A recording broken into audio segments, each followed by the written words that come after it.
अस्सलाम वालेकुम स्टूडेंट्स, मैं हूं शाकिर हुसैन और आज के लेक्चर में हम डिस्कस करेंगे यूनिट नंबर 4 का। ये तीसरा लेक्चर है हमारा वेव्स और ऑसिलेशंस का। तो इसमें हम डिस्कस करेंगे साउंड को, और साउंड में भी जो चीज़ खसूसी तौर पर हम डिस्कस करेंगे वो है speed of sound in air. Speed of sound in air को में जो हमारा टॉपिक है वो है एक न्यूटन असम्पशन है, और दूसरा आप जानते हैं लैप्लास करेक्शन है। न्यूटन असम्पशन क्या है इसको डिटेल से जानेंगे, लैप्लास करेक्शन क्या थी इसको भी डिटेल से समझेंगे, और इनसे किस किस तरह के क्वेश्चंस बन सकते हैं उनको इंशाल्लाह पढ़ेंगे। और साथ ही साथ हम ये चीज़ डिस्कस करेंगे कि वो कौन कौन से फैक्टर्स हैं जिन पर स्पीड ऑफ साउंड डिपेंड करती है। तो आइए चलते हैं लेक्चर की तरफ। सबसे पहले हम बुनियादी तौर पर जानते हैं कि साउंड क्या चीज़ है। तो आप जानते हैं sound is a form of energy. अब sound is a form of energy किस किस्म की फॉर्म है? तो ये इस किस्म की फॉर्म है कि ये हमें सेंसेशन ऑफ हियर देती है। ठीक है, तो मैं यहां लिख सकता हूं it is a form of energy produces, जो प्रोड्यूस करती है, प्रोड्यूसेस सेंसेशन ऑफ हियर। मतलब आप जब सुनते हैं तो सुनने का मतलब है कि आपके कानों में जो एनर्जी आ रही है वो साउंड की फॉर्म में एनर्जी आ रही है, और ये आपको सेंसेशन ऑफ हियर देती है। और दूसरी बात है, साउंड प्रोड्यूस कब होती है? तो साउंड डियर स्टूडेंट्स प्रोड्यूस होती है जब कोई बॉडी वाइब्रेट करती है। Sound produced from a vibrating body. Sound produced from a vibrating body. जब कोई बॉडी वाइब्रेट करती है ना तो तब साउंड प्रोड्यूस होती है। अब जल्दी से वक्त जाया किए बगैर हम अपने टॉपिक पर चलते हैं, स्पीड ऑफ साउंड पर। तो स्पीड ऑफ साउंड का, चूंकि साउंड एक लॉन्गिट्यूडिनल वेव है, इसका जो फॉर्मूला है, जनरल फॉर्मूला, वो आपने याद रखना है और आपको याद भी होगा। v इज इक्वल होता है √E/ρ। अब इसमें E क्या चीज है? E है मॉडुलस ऑफ इलास्टिसिटी। क्या चीज है? Modulus of elasticity. Modulus of elasticity. और रॉ इसमें क्या चीज है? Density of the medium. क्या चीज है? Density of medium. मीडियम की डेंसिटी है। अच्छा, तो अगर ये मीडियम की डेंसिटी है तो यहां से हमें एक बात पता चली कि जो स्पीड ऑफ साउंड है, यहां से इस फॉर्मूला को देख के हमें पता चला कि दो फैक्टर्स पर डिपेंड कर रही है। एक ई पर डिपेंड कर रही है और एक रॉ पर डिपेंड कर रही है। जब हम बात करते हैं ना speed of sound in air की, तो वहां ये जो मॉडुलस ऑफ इलास्टिसिटी है ये बल्क मॉडुलस होता है। कौन सा होता है? Bulk modulus. बल्क मॉडुलस, ठीक है, बल्क मॉडुलस ऑफ इलास्टिसिटी। तो आप पता है गैसेस में यंग्स मॉडुलस तो होता नहीं है, ठीक है, गैसेस और लिक्विड दोनों में, तो यहां कौन होगा? बल्क मॉडुलस होगा। अब इसके बाद सवाल ये है कि हमारे पास तीन मीडियम है, हमारे पास सॉलिड है, लिक्विड है और गैस है। सबसे ज्यादा स्पीड कहां होगी? तो हम इसको कंपेयर करते हैं इलास्टिक मॉडुलस से। V is directly proportional to √E। अब जिसका मॉडुलस ऑफ इलास्टिसिटी ज्यादा होगा, इसका मतलब है कि उसके अंदर स्पीड ऑफ साउंड ज्यादा होगी। तो मॉडुलस ऑफ इलास्टिसिटी किसका ज्यादा है? सर, मॉडुलस ऑफ इलास्टिसिटी तो साउंड का ज्यादा है, और साउंड क्या है? सॉलिड का ज्यादा है। तो ES is greater than E liquid, ठीक है, is greater than E gases, ठीक है। तो ये आपके पास आ गया मॉडुलस ऑफ इलास्टिसिटी। इसके साथ क्यों नहीं कंपेयर करते? एक्चुअली बात ये है कि जब हम रेशियो लेते हैं ना E और ρ की, तो ये ग्रेटर देन 1 आती है हमेशा। इसका मतलब है कि ये जो E है ना ये ज्यादा इफेक्टिव है, मॉडुलस ऑफ इलास्टिसिटी का इफेक्ट ज्यादा है, तो इसलिए हम इसको कंपेयर करते हैं। डेंसिटी का फैक्टर इसके मुकाबले में बहुत कम है, उसको कंपेयर नहीं किया जाता यूजुअली। तो अब ES is greater than E liquid. अगर मॉडुलस ऑफ इलास्टिसिटी सॉलिड का ज्यादा है तो इसका मतलब ये होगा कि जो स्पीड ऑफ साउंड है इन सॉलिड्स वो ज्यादा होगी speed of sound in liquid के, और ये ज्यादा होगी speed of sound in gases की। अब यूजुअली हम बात करें ना तो ये यहां स्पीड कितनी हो जाती है? 5000 मीटर पर सेकेंड, ठीक है, और ये ज्यादा है किससे बड़ा? 1500 मीटर पर सेकेंड, ठीक है। और ये ज्यादा है किससे वाला, 330 मीटर पर सेकंड कर लें आप, 332 मीटर पर सेकंड कर लें, एक ही बात है, इसके राउंड बाउंड ही रहती है। तो इसके मुकाबले में इसको अगर हम 1 टाइम्स लें, ठीक है, तो लिक्विड में कितने टाइम्स होती है, 5 टाइम्स, ठीक है, और सॉलिड में कितनी होती है, 15 टाइम्स। तो ये वो इंफॉर्मेशन है जो आपने मैट्रिक में पढ़ी हुई है, ठीक है। तो अब यहां से आपको एक बात क्लियर होगी कि speed of sound in solid is greater than liquid then gases. तो सबसे ज्यादा स्पीड सॉलिड में है, उसके बाद कहां पर है, लिक्विड में, और फिर गैसेस में। चलिए अब हम बात कर लेते हैं जल्दी से speed of sound in air की। Speed of sound in air, हवा में साउंड की स्पीड क्या है? तो हवा में साउंड की स्पीड जो है उसको हम दो तरह से डिस्कस करेंगे।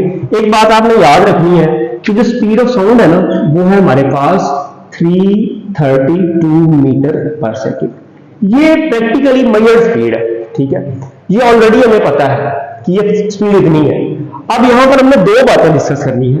एक बात हमने डिस्कस करनी है जो कि किसके अकॉर्डिंग है, जो कि न्यूटन के अकॉर्डिंग है। एक न्यूटन ने असम्पशन की और दूसरी जो है लैप्लास ने, ठीक है। तो पहले हम बात करेंगे न्यूटन। न्यूटन ने क्या काम किया? न्यूटन ने ये अज्यूम किया, उसने ये कहा कि जब लेट्स सपोज ये हमारे पास, मैं साउंड की एक लॉन्जिट्यूडिनल वेव की एक फॉर्म बना लेता हूं, उसके बाद हम इसको डिस्कस कर लेते हैं।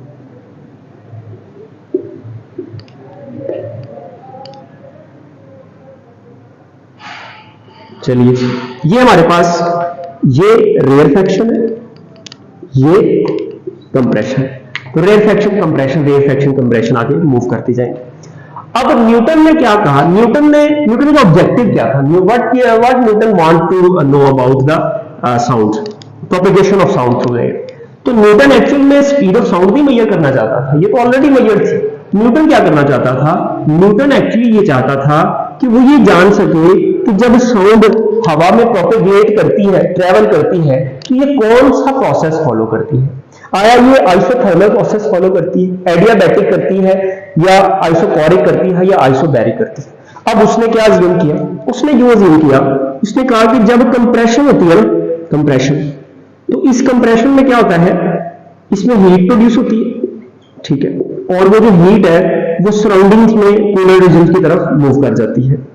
और जब रेयरफैक्शन होती है तो इसमें जो हीट है, हीट कम होती है इसमें, तो सराउंडिंग से जो हीट है वो यहां ट्रांसफर हो जाती है। तो ओवरऑल सिस्टम की जो हीट है ना, मतलब इसका जो टेम्परेचर ओवरऑल वो क्या रहता है, कांस्टेंट रहता है।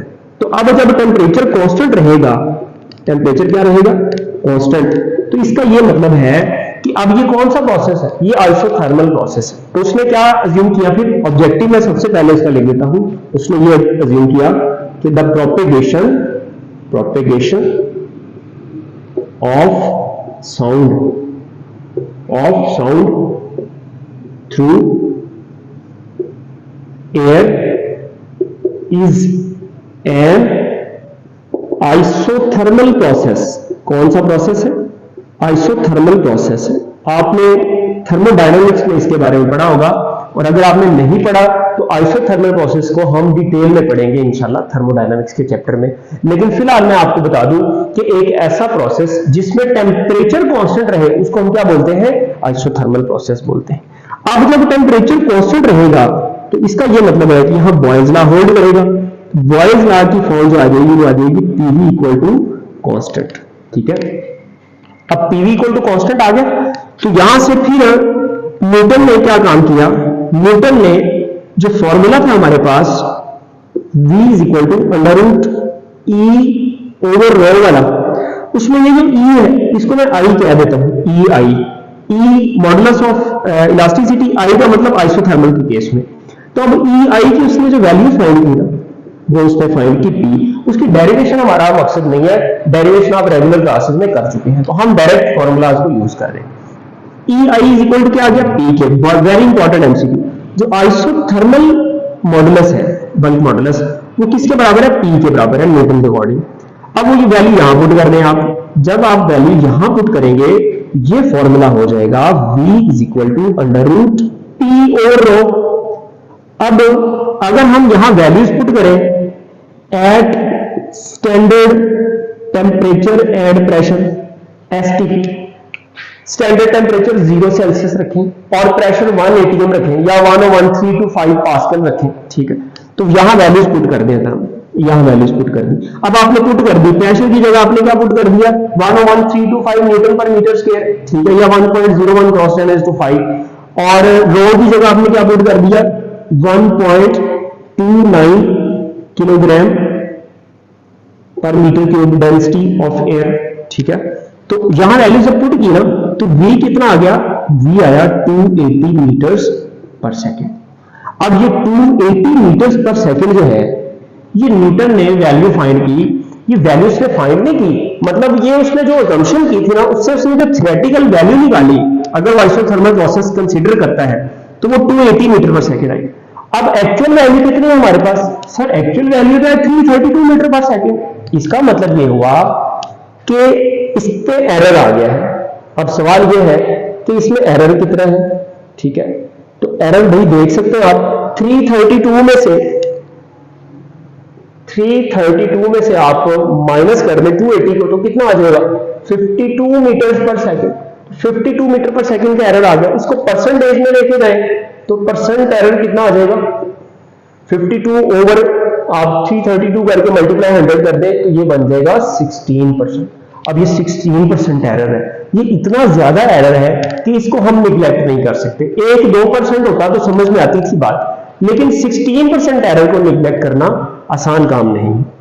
तो अब हम क्या काम करते हैं, हम तो कुछ नहीं काम करने वाले। एक्चुअल में जो काम किया था वो लैप्लास ने किया था। लैप्लास ने इसी की ना करेक्शन की।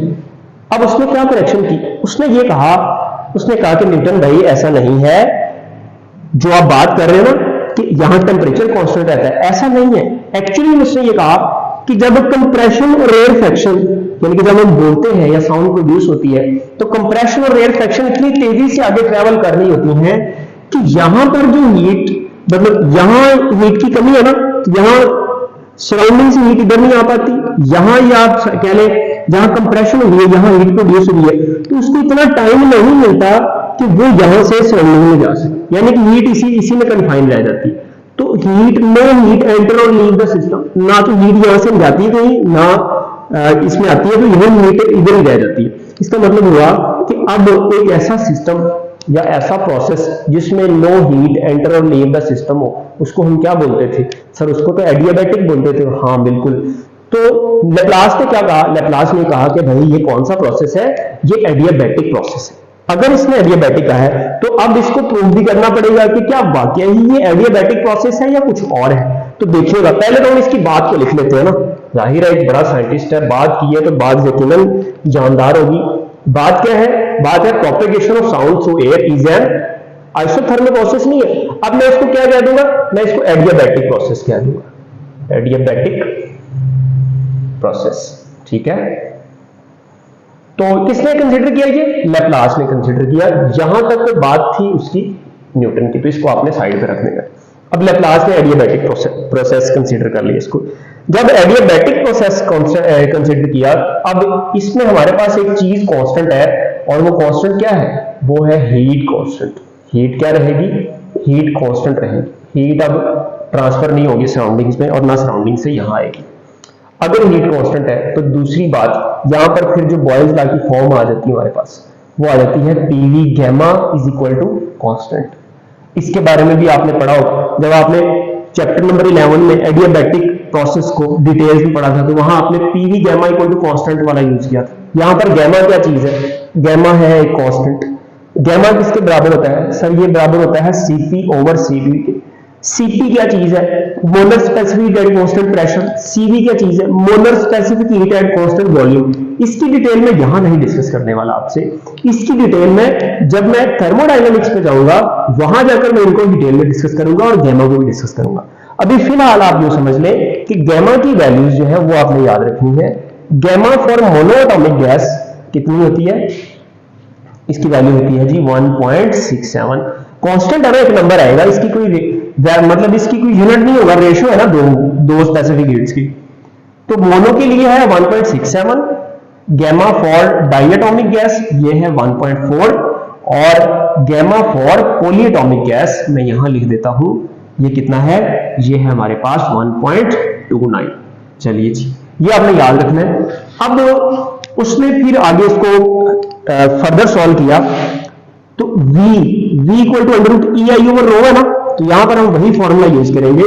इसने जो यूज किया v is equal to under root E I की जगह मैं क्या लिखूंगा, ई ए लिखूंगा। ए का मतलब एडियाबैटिक बल्क मॉडुलस, ठीक है। अब इसकी वैल्यू क्या होगी, इसकी वैल्यू मेरे बच्चे होगी जो लैप्लास ने फाइंड की।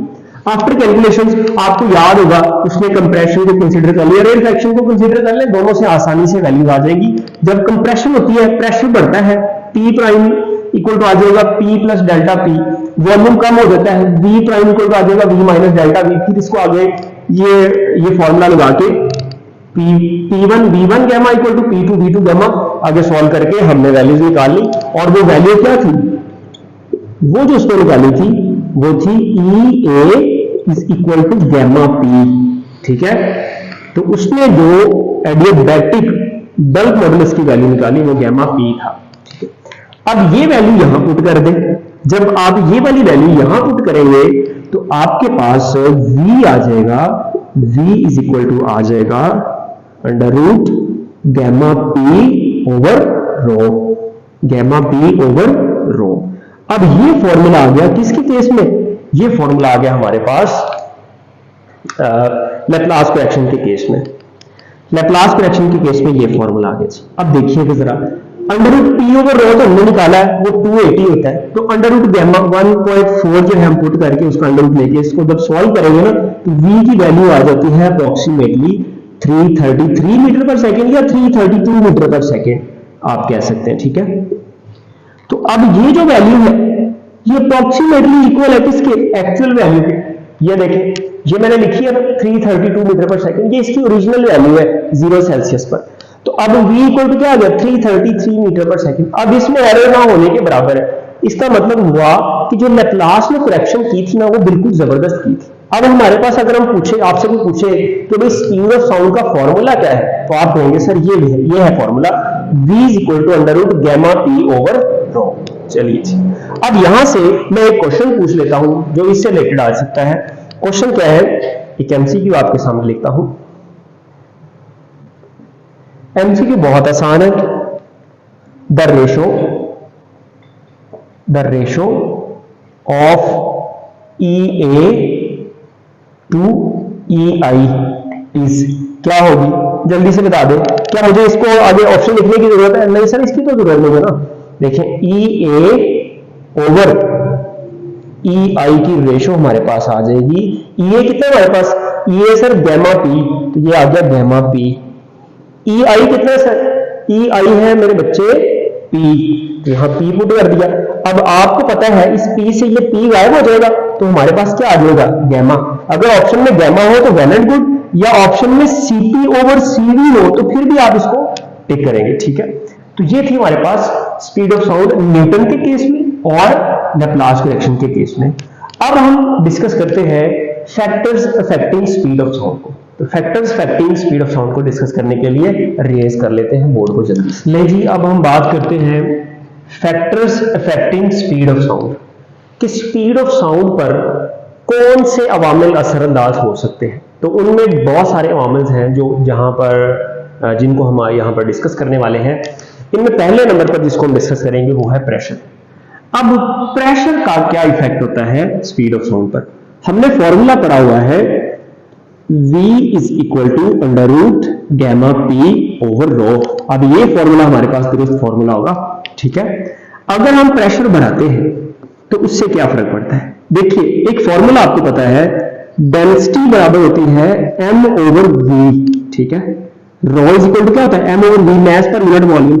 अगर आपने प्रेशर बढ़ाया, ठीक है, प्रेशर बढ़ाने से वॉल्यूम क्या हो जाएगा गैस का, सर कम हो जाएगा ना। वॉल्यूम कम होने का मतलब है डेंसिटी क्या हो गई, बढ़ गई। तो इसका मतलब है प्रेशर बढ़ाने से डेंसिटी भी क्या हो गई, बढ़ गई। तो प्रेशर बढ़ाया, डेंसिटी भी बढ़ गई। तो इसका मतलब हुआ कि जब आप प्रेशर डबल करेंगे तो डेंसिटी भी क्या हो जाएगी, डबल हो जाएगी। तो स्पीड ऑफ साउंड क्या रहेगी, सेम रहेगी। तो इसका मतलब हुआ यहां पर हम एक इंपॉर्टेंट बात लिख सकते हैं, और वो बात क्या है, वो हम ये लिख सकते हैं,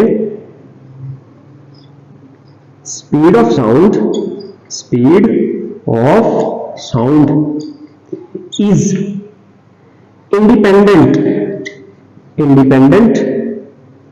इंडिपेंडेंट ऑफ प्रेशर। ये प्रेशर पर डिपेंड नहीं करती। अच्छा जी, प्रेशर चेंज होगा, ठीक है, तो इससे डेंसिटी भी चेंज हो जाएगी और स्पीड पे कोई फर्क नहीं पड़ेगा। याद रखिएगा, बड़ा इंपॉर्टेंट पॉइंट है। उसके बाद दूसरे नंबर पर जिस चीज को हम डिस्कस करने जा रहे हैं वो है हमारे पास, प्रेशर के बाद हम बात करते हैं डेंसिटी की, कि डेंसिटी का क्या इफेक्ट है, डेंसिटी ऑफ गैस, ठीक है। तो डेंसिटी का अगर हम देखें, अब प्रेशर कांस्टेंट रहेगा हमारे पास, ठीक है, प्रेशर को हम चेंज नहीं करेंगे, तो V इज इक्वल टू आ जाएगा हमारे पास under root gamma P over rho. यहां से हमें पता चला कि V जो है वो इनवर्सली प्रोपोर्शनल है किसके, स्क्वायर रूट ऑफ डेंसिटी के। तो इट मीन्स ये कि यहां हमें लाइन लगा देनी चाहिए। चलिए जी, लाइन लगा दी, जैसे भी लगी है सही है। V inversely proportional to under root rho. अब जिस गैस की डेंसिटी ज्यादा होगी उसमें स्पीड क्या होगी, कम होगी। एक और बात, एक और इंपॉर्टेंट फॉर्मूला स्पीड का आपने याद रख लेना है। हमने एक फॉर्मूला पढ़ा हुआ है ना, V is equal to under root gamma P over rho. तो एक और फॉर्मूला भी होता है, V is equal to under root gamma RT over M, ठीक है। अब सर ये कहां से आया, देखें PV इक्वल टू है ना nRT, तो P इक्वल टू क्या आ जाएगा, nRT ओवर V। वो वैल्यूज जब हम यहां पुट करेंगे ना, N equal to mass over molar mass, वो सारी वैल्यूज यहां पुट करने के बाद ये फॉर्मूला डेवलप हो जाएगा। यहां से अगर आप देखें ये सारे फैक्टर्स कांस्टेंट रखे हैं, गैमा वैसे ही कांस्टेंट है, R जनरल गैस कांस्टेंट है, तो टेम्परेचर को भी हम कांस्टेंट रखते हैं। तो V इनवर्सली प्रोपोर्शनल किसके आ जाएगा, मोलर मैस के। V इनवर्सली प्रोपोर्शनल एक और रिलेशन बन गया जो आपकी बहुत हेल्प करने वाला है, V inversely proportional to molar mass of the gas. चलिए अब यहां से मैं आपसे एक सवाल पूछता हूं जो कि बहुत आसान सवाल है और आपकी बुक में भी मेंशन है। यहां से एक रिलेशन बन सकता है, यहां से भी बन सकता है एक रिलेशन, और वहां से भी। यहां से क्या रिलेशन बन सकता है, यहां से जो रिलेशन बन सकता है वो है हमारे पास V1 over V2 equal to under root ρ2 over ρ1।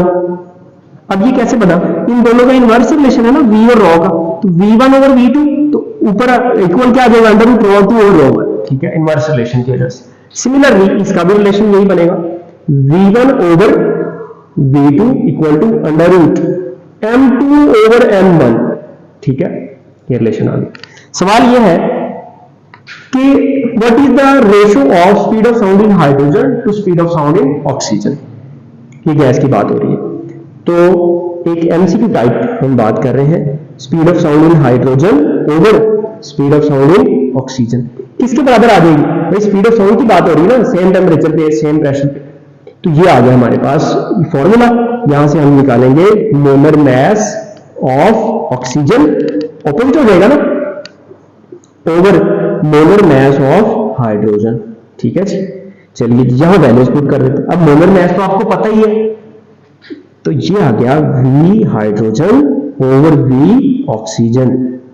यहां से molar mass of oxygen 16 two कितना हो जाएगा 32, क्योंकि 2 एटम है ना, तो मोलर मैस ऑफ हाइड्रोजन, एक हाइड्रोजन का एटम है तो 1, 2 है तो कितना हो जाएगा 2, तो ये आ गया अंडर 32 ओवर 2, 2 1 are 2 और 2 16 are 32, तो ये कितना आ गया सर, ये तो बहुत आसान आपने काम कर दिया है भाई। कैसे आसान कर दिया सर, ये हमें समझ ही नहीं आता था। और भाई ये कौन सी रॉकेट साइंस है जो आपको समझ नहीं आती थी।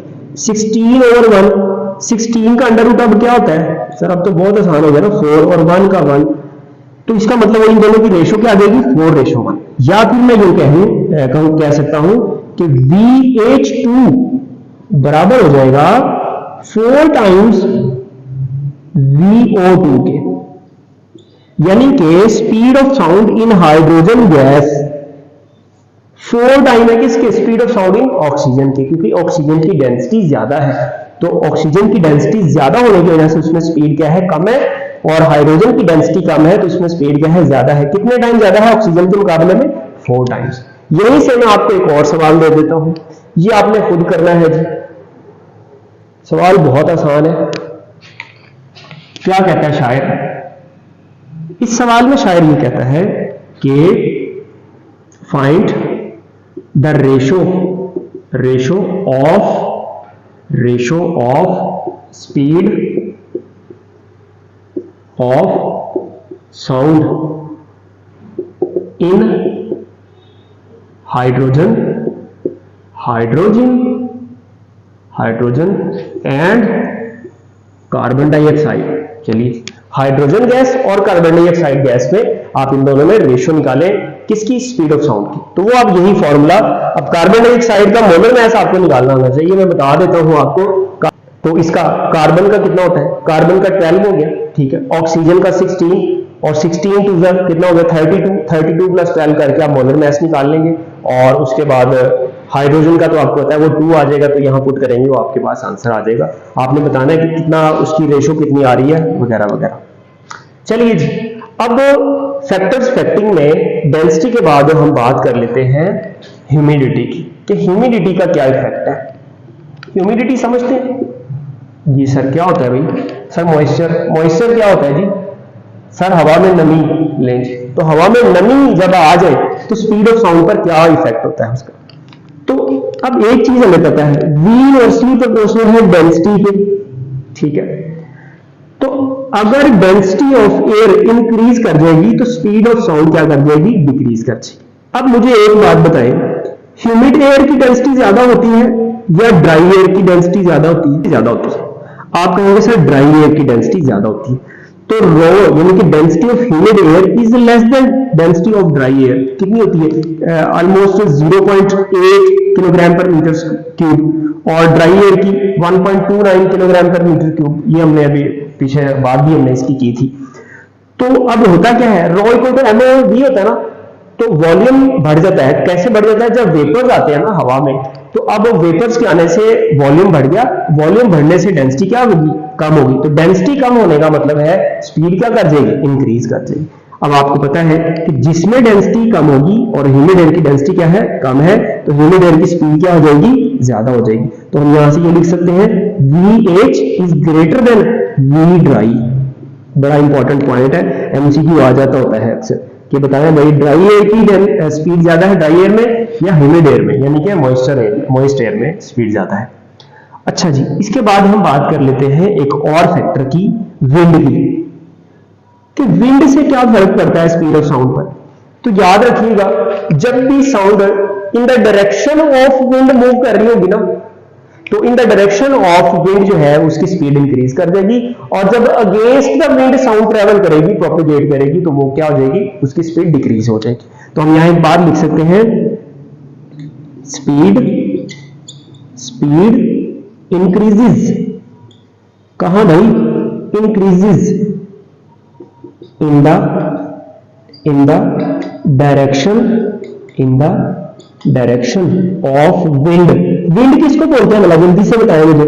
9th क्लास में पढ़ा होगा आप लोगों ने।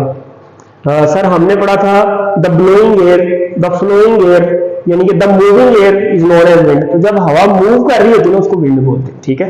चलिए, अब इसके बाद एक बड़ा इंपॉर्टेंट फैक्टर है जिसको हम डिस्कस करने जा रहे हैं, और वो कौन है? वो है सर इफेक्ट ऑफ टेम्परेचर।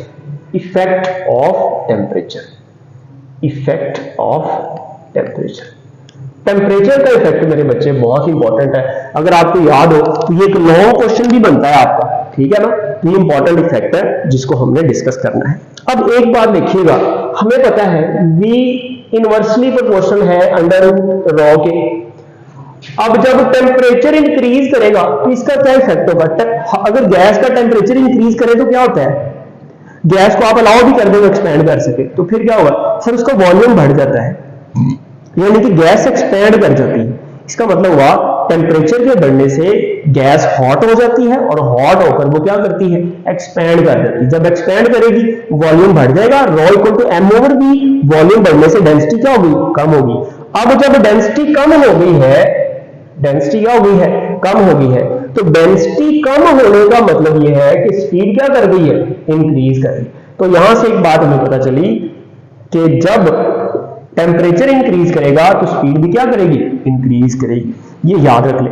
अब इसका रिलेशन क्या है, इसका रिलेशन एक तो यहां से भी आप देख सकते हैं, v directly proportional to √t, और दूसरी आपने इसकी प्रॉपर डेरिवेशन की हुई है। वो डेरिवेशन मेरा काम नहीं है, ना हमें जरूरत है उसकी, वो आपने पहले की हुई ऑलरेडी। तो वो क्या आपने किया थी, आपने यूं किया हुआ है कि v जो है वो डायरेक्टली प्रोपोर्शनल है √t के। अब जब मैं t लिखा हूं ना, तो ये टेम्परेचर है इन केल्विन। ये किस में टेम्परेचर है, केल्विन में। इसको हम यूं भी लिख सकते हैं, VT over V naught equal to √T over T naught. T naught temperature at 0 Celsius भी हो सकता है, या ओरिजिनल टेम्परेचर भी हो सकता है जो आपको पहले गिवन है, और बाद में जो जितना राइज होगा वो फाइनल टेम्परेचर वो T हो जाएगा। ठीक है, तो ये हमारे पास एक फॉर्मूला है। ये फॉर्मूला कब लगता है, जब टेम्परेचर किसमें गिवन हो, केल्विन में। सेल्सियस वाला ना इसमें यूज कर देना भाई। अच्छा, एक और फॉर्मूला भी है हमारे पास, बड़ा इंपॉर्टेंट फॉर्मूला है सेल्सियस के केस में। वो फॉर्मूला क्या था, वो फॉर्मूला था मेरे बच्चे, VT is equal to V naught plus 0.61 T Celsius. ठीक है, ये वो फॉर्मूला था जो दूसरा था सेल्सियस के केस में। इस फॉर्मूला से रिलेटेड क्वेश्चन पूछे जा सकते हैं। जैसे मैं आपसे ये बोलूं कि इस 0.61 फैक्टर से आपको क्या इंफॉर्मेशन मिल रही है, तो आप ये कहेंगे सर अगर हम टेम्परेचर 1 सेल्सियस कर दें, 0 सेल्सियस में तो हमें पता है स्पीड 332 है, तो अगर हम टेम्परेचर यहां 1 सेल्सियस कर दें तो 1 सेल्सियस का मतलब है 0.61 इंटू 1, 0.61 आ जाएगा। मैं यहां पुट करके आपको दिखा देता हूं ताकि आप कंफ्यूज ना हो कि सर जुबानी सारी बातें बताई जा रहे हैं। यार आप एमडी कैट के स्टूडेंट हैं तो ये बातें आपको ऐसे पिक करनी चाहिए। 1 आ गया ना, 1 सेल्सियस पुट किया तो कितना आ गई है, ये आ गया VT equal to V naught plus 0.61। अब ये मीटर पर सेकंड आ गया। ठीक है, तो इसका मतलब हुआ कि हर 1 सेल्सियस राइज इन टेम्परेचर जो है वो क्या काम करेगा, वो स्पीड में इजाफा कर देगा। कितना इजाफा कर देगा, 0.61 मीटर पर सेकंड का। तो मैं ये कह देता हूं every rise of 1 Celsius increases speed by 0.61 metre per second और 61 सेंटीमीटर पर सेकेंड। सेंटीमीटर पर सेकेंड में भी समटाइम पूछ लेता है। बड़ा इंपॉर्टेंट पॉइंट है जी, बहुत इंपॉर्टेंट पॉइंट। ठीक है जी, बहुत इंपॉर्टेंट पॉइंट है। अब मैं आपसे ना एक आध एमसीक्यू पूछ लेता हूं इसी के हवाले से। एमसीक्यू यहां छोटा सा लिख रहा हूं, घबराना नहीं है आपने। एमसीक्यू क्या है, एमसीक्यू बहुत आसान है। एमसीक्यू में शायद ये कह रहा है what is temperature, sorry what is speed of sound eight 2 Celsius. क्या इसके मैं ऑप्शन दूं आपको, सर इसके क्या ऑप्शन की जरूरत है, ये तो हमें आता है। चलो करो फिर, शाबाश सर, अभी कर देते हैं सर। ये देखे ना, हमें पता है VT बराबर होता है V naught plus 0.61 T Celsius. तो आपने 2 सेल्सियस में पूछा है ना, तो ये सर आ जाएगा VT equal to 332 plus 0.61 into 2 कर देंगे ना, मल्टीप्लाई बाय 2 कर देंगे, तो VT इक्वल टू आ जाएगा 332, 2 1 2, 2 6 12, तो ये आ जाएगा 332 प्लस 1.22, और इसको हमने जब ऐड किया तो ये आ गया 333.22 मीटर्स पर सेकेंड। ले जी, VT आ गया हमारे पास। मेरी बात क्लियर होगी, ये आप इसको कर सकते हैं। एक आध एमसीक्यू मैं और आपको देता हूं, बड़ा मजे का एमसीक्यू होने वाला है, उसके लिए मुझे ये रेस करना पड़ेगा जल्दी। ले जी, अब मैंने आपके सामने 2-3 एमसीक्यू लिख दिए हैं, इनको जरा जल्दी से समझ लेते हैं।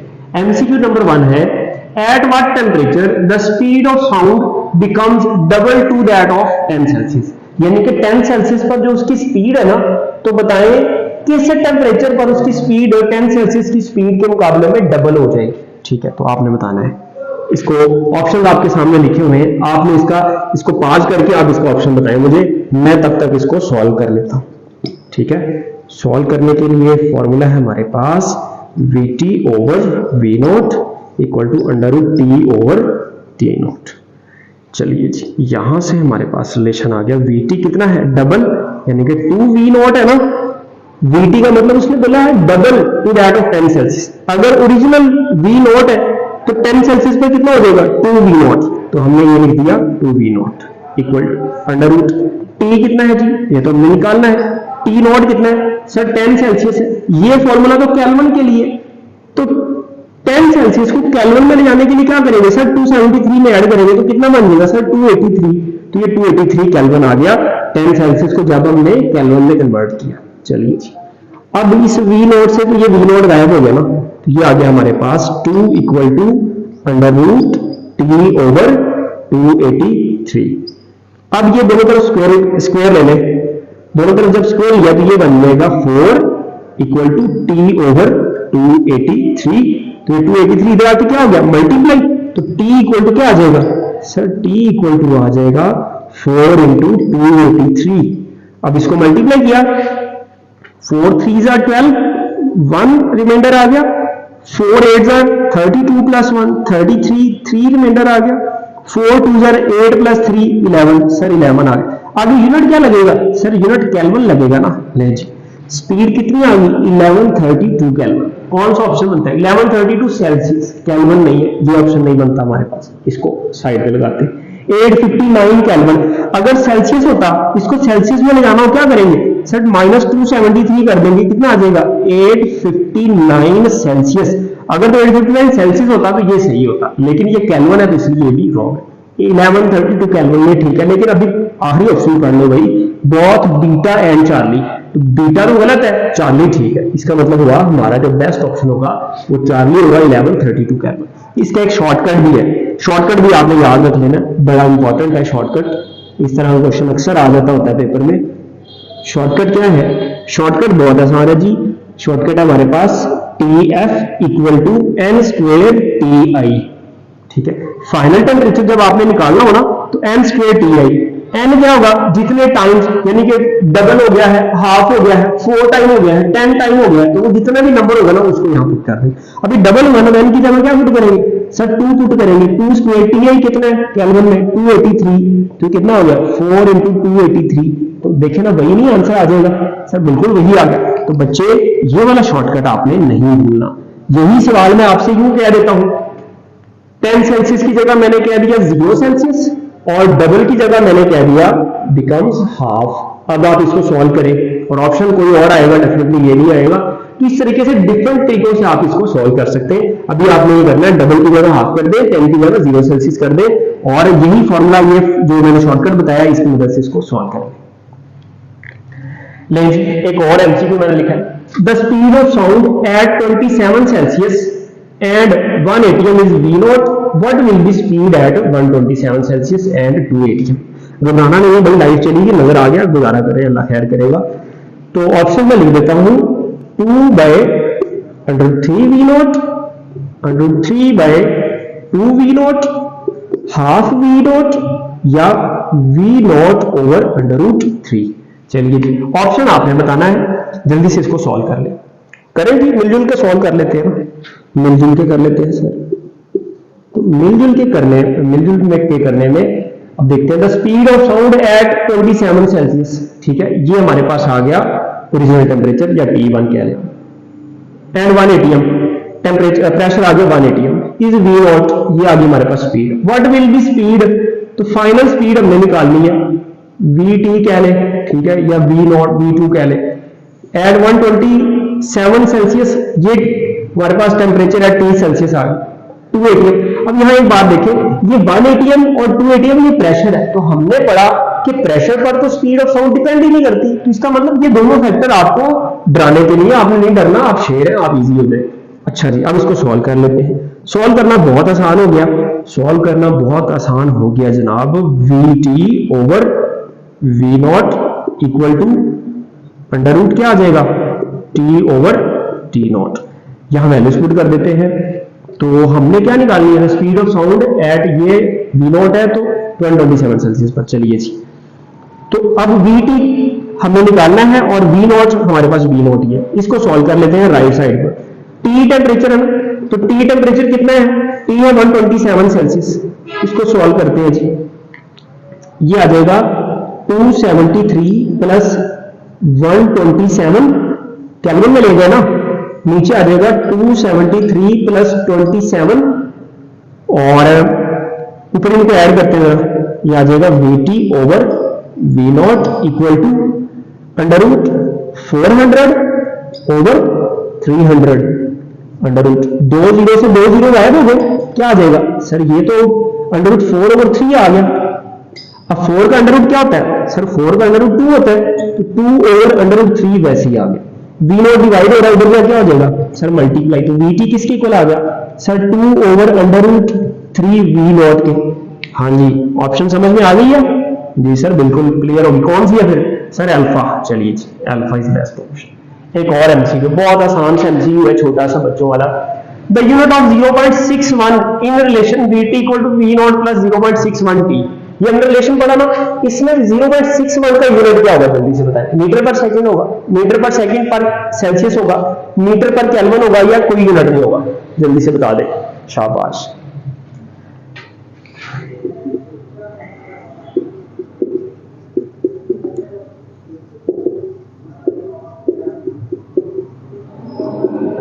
अच्छा मुझे बताएं इसका यूनिट क्या होगा सर, ये तो एस है ना, इसका मीटर होगा। VIT पूरे फैक्टर का यूनिट क्या होगा, सॉल्व नहीं करना सर, इसका भी मीटर ही होगा।